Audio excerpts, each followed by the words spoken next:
لا الہ الا اللہ محمد رسول اللہ لا الہ الا اللہ محمد رسول اللہ. فرمائیے. السلام علیکم. وعلیکم میرا السلام. نام رضا ہے اور میں غیر احمدی ہوں. جی ابھی بھائی صاحب نے تھوڑا سا ذکر کیا تھا کہ آپ نے روشنی کی سپیڈ میں حضرت عیسیٰ علیہ السلام کا سفر کا ذکر کیا کہ 10 ارب سال میں وہ ابھی واپس آ رہے ہیں. اسی روز میں پوچھنا چاہتا ہوں کہ آپ کے خیال میں شب معراج کا واقعہ غلط ہے کیا؟ شب معراج کا واقعہ جو ہے اگر یہ مراد ہے کہ رسول اللہ علیہ وسلم نے جسمانی طور پر سفر کیا تھا تو بالکل غلط ہے. قرآن کے مخالف ہے اور حدیث کے مخالف ہے اور مولویوں نے فرضی قصہ گھڑا ہوا ہے اور رسول اللہ علیہ وسلم کی گستاخی ہے. میں ثابت کرتا ہوں آپ پر، اس لیے کہ آپ لوگوں نے بچپن سے تماشوں کی مذہب میں آنکھیں کھولی ہیں اور مولویوں نے تماشوں میں ہی آپ کو بڑا کیا ہوا ہے اور قرآنی حقائق پر نظر ہی نہیں پڑی آپ کی کبھی. قرآن کریم نے اس معراج کا ذکر کرتے ہوئے فرمایا کہ ما کذب الفؤاد ما رأى، دل نے جو دیکھا تھا وہ جھوٹ نہیں بولا. تو آنکھ کا دیکھنا اور ہے، دل کا دیکھنا اور ہے. اور 100% ثابت ہے قرآن کریم سے کہ یہ ظاہری واقعہ نہیں ہے. اس کی وجہ یہ ہے کہ جہاں جا کے رسول اللہ صلی اللہ علیہ وسلم ٹھہرے ہیں وہاں ایک بیری اگی ہوئی تھی نا، ہے نا، سدرۃ المنتہا. تو آپ ذرا سا غور کر کے دیکھیں کہ وہ اکیلی بیری اس حد پر کیا کر رہی ہے فضا میں اگی ہوئی. سوری، اس سے پہلے ایک سوال صحابہ کرام نے کیا کہ ان کا سفر جو کسی ایسی گھوڑے سواری پہ تھا جو جہاں تک نظر میں آتا ہوں اس طرف. پہلی میری بات سن لیں غور سے، یہ آپ کو سمجھانے کی خاطر بات کر رہا ہوں. آپ اس بات کو بھی سن لیں، پھر مولویوں سے دوبارہ جتنی دفعہ مرضی سن لیں. اگر آپ خدا کا خوف کر کے فیصلہ کریں گے تو آپ لازماً مانیں گے کہ میں درست کہہ رہا ہوں. قرآن کا حوالہ دے رہا ہوں، پہلے غور سے سنیں. قرآن کریم نے فرمایا ہے کہ پھر سدرۃ المنتہا پر آپ کی خدا سے ملاقات ہوئی. ٹھیک ہے نا؟ وہ بیری اس سرحد پر پہنچی ہوئی تھی اور جبرائیل اس سے پہلے رک گئے تھے. تو بیری رسول اللہ علیہ وسلم سے بھی آگے وہاں کھڑی تھی. کیا آپ عقلاً سوچ سکتے ہیں کہ اس کائنات کے کنارے پر ایک بیری پڑی ہوئی ہے، لگی ہوئی ہے، اور اس سے پرے خدا بیٹھا ہوا ہے؟ یہ عقل کے خلاف ہے. اگر یہ آپ بات مان لیں گے تو خدا ہی ہاتھ سے جائے گا، کیونکہ خدا جسمانی نہیں ہے. اگر جسمانی ہو تو پھر وہ اس سے پرے بیٹھا ہوا ہوگا. اور رسول اللہ علیہ وسلم سے روز جو کلام کرتا تھا اور ہر وقت کہتا تھا میں تیرے ساتھ ہوں، وہ کون تھا پھر؟ اور وہ کون تھا جس نے کہا اسرا بعبدہ لیلا من المسجد الحرام الی المسجد الاقصی، کہ وہ خدا جو تو اس کو ساتھ لے کر چلا ہے محمد رسول اللہ کو. تو وہ خدا تو ہر وقت ساتھ تھا. تو اس لیے ظاہری معنی کرنا انتہائی عقل کے خلاف بات ہے اور قرآن اس کو قبول کر ہی نہیں سکتا، کیونکہ اس کا مطلب یہ ہے کہ جہاں رسول اللہ صلی اللہ علیہ وسلم تھے وہاں خدا نہیں تھا اور وہاں بیٹھا ہوا تھا جہاں بیری اگی ہوئی ہے، اور بیری آپ سے بھی آگے تھی. اور مخلوق میں سے ایک چیز بیری ہے جو نعوذ باللہ کائنات کے مقصد اعلیٰ محمد رسول اللہ سے بھی آگے بیٹھی ہوئی ہے وہاں. اگر آپ اس کو اس طرح ظاہر پر محمول کرتے ہیں تو دین دنیا کا کچھ بھی باقی نہیں رہتا. اور اگر آپ اس کا معنی پڑھنا شروع کریں تو حدیثوں میں اس کے معنوں کی وضاحت موجود ہے. سب سے پہلی اہم بات میں یہ بیان کروں گا کہ آپ بخاری شریف کی وہ حدیث ذرا اٹھا کر دیکھیں جس میں معراج کا ذکر ہے. اس کے آخر پر کیا لکھا ہوا ہے؟ لکھا ہوا ہے جب رسول اللہ صلی اللہ علیہ وسلم کا معراج کا سفر مکمل ہوا ثم استيقظ، پھر آپ کی آنکھ کھل گئی. یہ کیوں نہیں لکھا کہ واپس آ گئے؟ صاف پتہ لگتا ہے کہ کشف ہے یہ، کیونکہ یہ تو عجیب بات ہے کہ سفر پہ جسم روانہ ہوا ہو اور واپسی پہ آنکھ کھلے. تو صاف لگ رہا ہے کہ قرآن کریم نے جس کشف کا ذکر فرمایا ہے وہ روحانی کشف ہے. چنانچہ ما کذب الفؤاد ما رأى ایک فیصلہ کن آیت ہے کہ دل نے جو دیکھا جھوٹ نہیں بولا۔ اب واقعات کو آپ غور سے سنیں، پھر احمدی تشریح بھی سن لیں اور دوسری غیر احمدی تشریح بھی سن لیں، پھر فیصلہ خود کر لیں۔ ہمارے نزدیک کائنات کا خدا کسی ایک سمت میں نہیں ہے۔ قرآن فرماتا ہے فَأَيْنَمَا تَوَلُّوا فَثَمَّ وَجْهُ اللَّهِ ہے، تم جس طرف بھی منہ کرو گے وہیں اسی طرف خدا ہے۔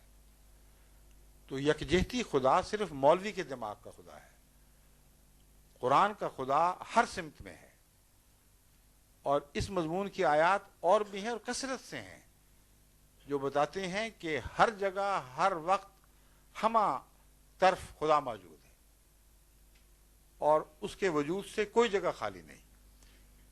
تو ایک سمت میں خدا کا عرش ہونا اور باقی سمتوں کا اس سے خالی ہو جانا، یہ ایک نہایت لغو خیال ہے جو ایک جاہل انسان رکھ سکتا ہے، صاحب عرفان آدمی سوچ بھی نہیں سکتا ایسی بات۔ دوسری بات یہ کہ بیری سے کیا مراد ہے؟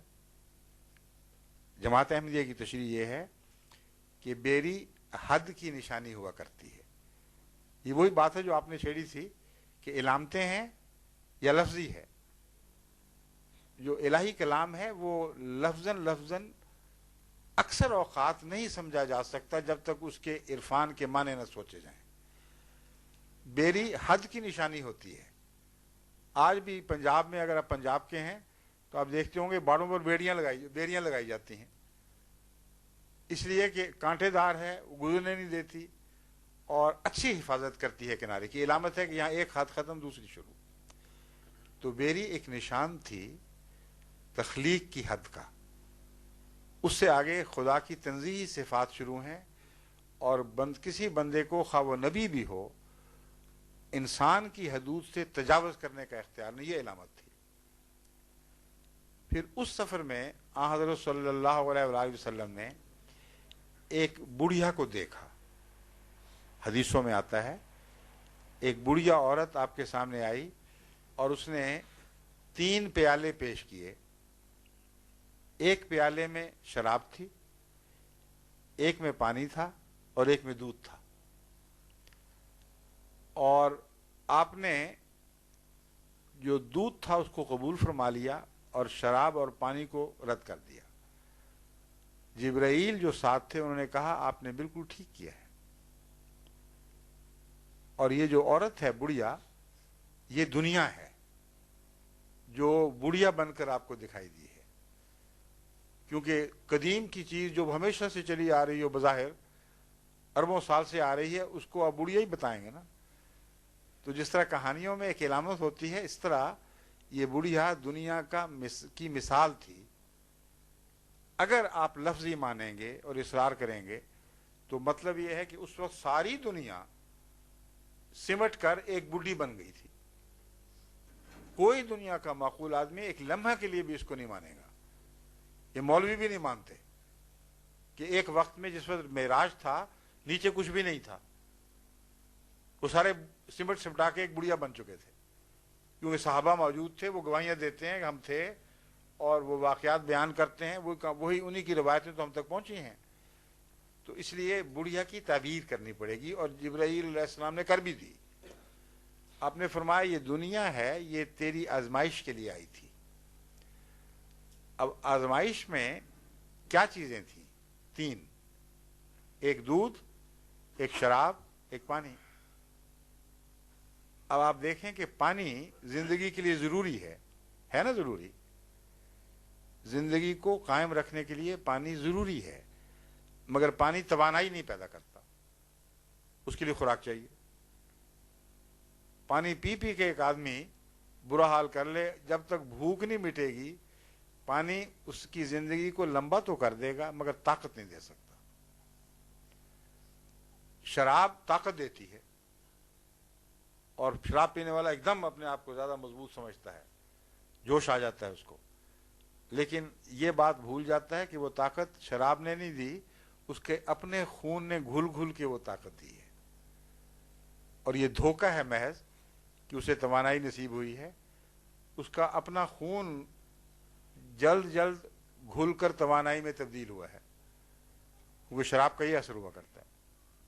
اس طرح ہے جیسے بلی کہتے ہیں ریتی چاٹ رہی تھی تو چاٹتے چاٹتے زبان چاٹ گئی اپنی، مگر اپنا ہی خون چاٹ رہی تھی. تو ایک شرابی جو طاقت حاصل کرتا ہے وہ اپنے بدن میں موجود طاقت جسم سے ہی حاصل کرتا ہے. دودھ ایک ایسی غذا ہے جو مکمل ہے. دودھ کے دوران نہ پانی کی ضرورت، نہ روٹی کی ضرورت، نہ کسی پھل کی ضرورت، کیونکہ بچہ خدا تعالیٰ نے ثابت کر دیا ہے 2 سال تک مسلسل صرف دودھ پر پلتا ہے. اس کے بال بھی بڑھتے ہیں، اس کی آنکھیں بھی بڑھتی ہیں، اس کا خون بڑھتا ہے، اس کے جسم کے عضلات بڑھتے ہیں، ہڈیاں بڑھتی ہیں، ناخن بڑھتے ہیں. کون سی چیز ہے جس کی کمی آئی ہو اس میں؟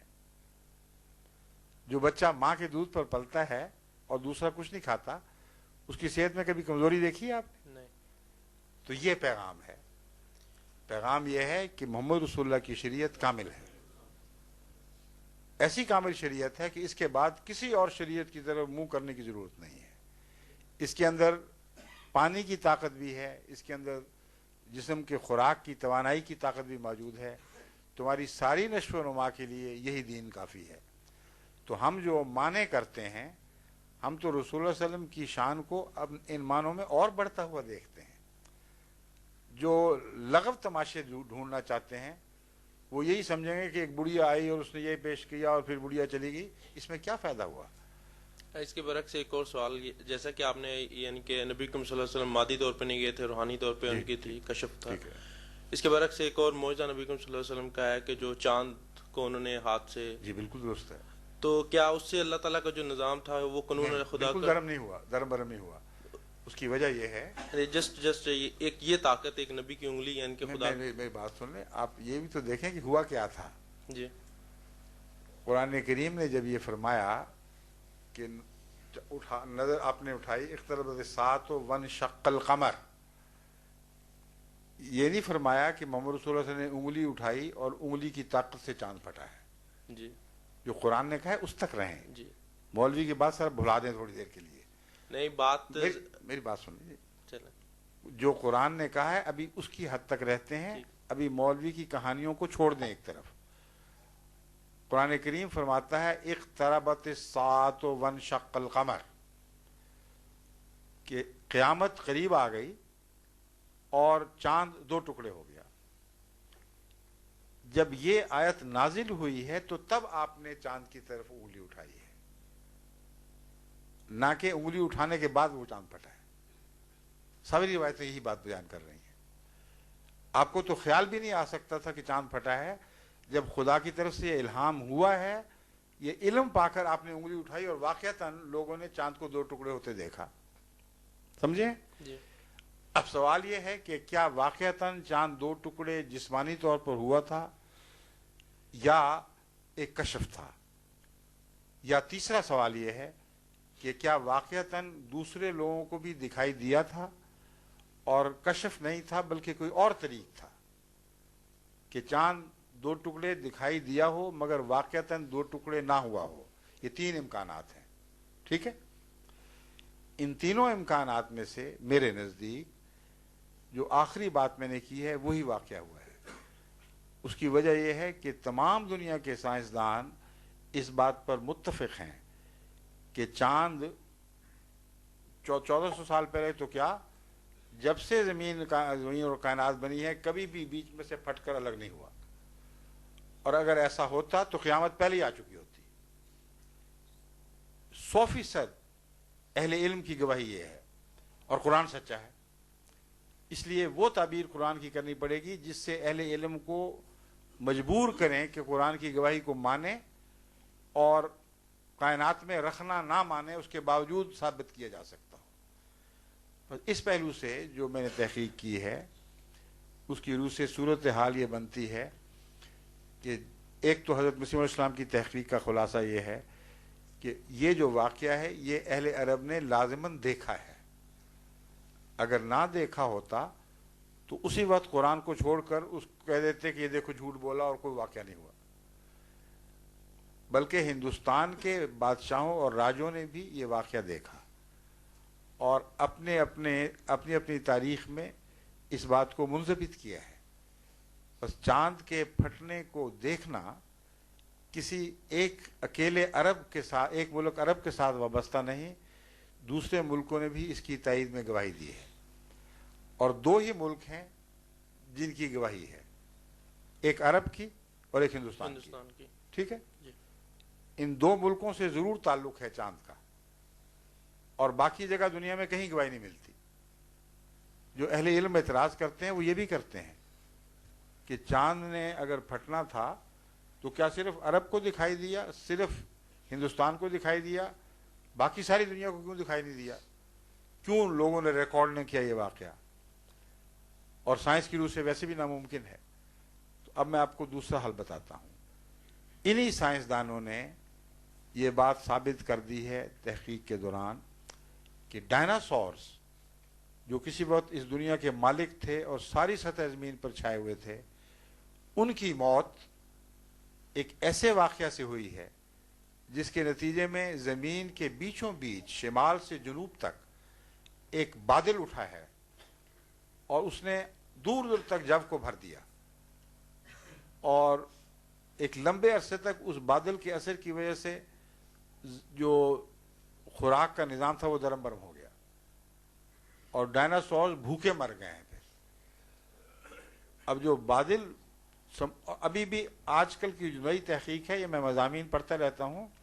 ابھی کچھ عرصہ پہلے میں نے ایک رسالے میں مضمون پڑھا اور میں حیران رہ گئے دیکھ کر کہ انہوں نے وہ لکیر اور اس کے آثار باقیہ دریافت کر لیے ہیں، کیونکہ چاند سے ایک بہت بڑا میٹیور گرا تھا جس میں ایریڈیم میٹل شامل تھی اور بعض مولیبڈینم وغیرہ، بعض ایسی ریئر میٹل شامل تھیں کہ جو ابھی تک اس لائن پر موجود ہیں، اور اس علاقے کے پانی کا زمین تک اگر آپ تجزیہ کریں تو اس گرنے والے بہت عظیم آسمان کے ٹکڑے کا آج تک نشان موجود ہے.